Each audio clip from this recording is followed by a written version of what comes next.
ஒரு நிமிடம் யோசித்துப் பாருங்கள்.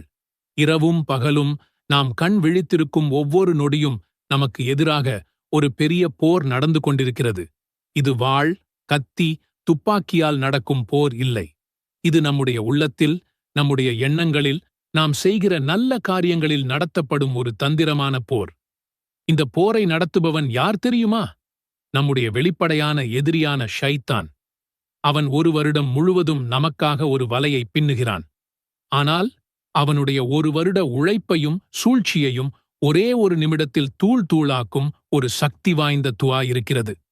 அந்த மகத்தான ஷைத்தானையே தோற்று ஓட வைக்கும் அந்த துவாவை பற்றித்தான் இந்த வீடியோவில நாம் பார்க்கப் போகிறோம். நாம் தொழுகைக்காக நின்றதும் அவன் தன் வேலையை ஆரம்பித்து விடுவான்.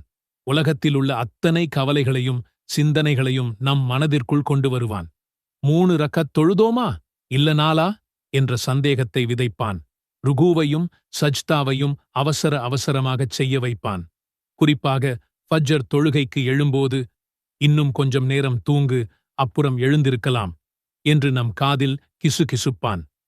இது நம்மை தொழுகையை விட்டே தூரமாக்கிவிடும் ஒரு பயங்கரமான சூழ்ச்சி. கணவன் மனைவிக்குள் நடக்கும் சின்ன சண்டைகளை ஊதிப் பெரிதாக்கி பிரிவினையை உண்டாக்கும் வரை ஓயமாட்டான். அண்ணன் தம்பிகளுக்குள் சொத்துத் தகராறை மூட்டிவிடுவான்.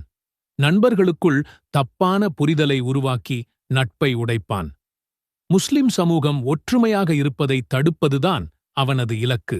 பிஸ்மில்லாஹிர் ரஹ்மானிர் ரஹீம். வஸல்லல்லாஹு அலை சய்யிதினா முஹம்மத் வஅலியு ஆலிஹி வஸ்ஹாபிஹ் وسلم اللهم أنت الأبدي القديم والأول وعلى فضلك العظيم وكريم جودك المعول. وهذا عام جديد قد أقبل، نسألك العصمة فيه من الشيطان الرجيم وأوليائه وجنوده وأعوانه، والعون علي هذه النفس الأمارة بالسوء والاشتغال بما يقربني إليك زلفي يا ذا الجلال والإكرام.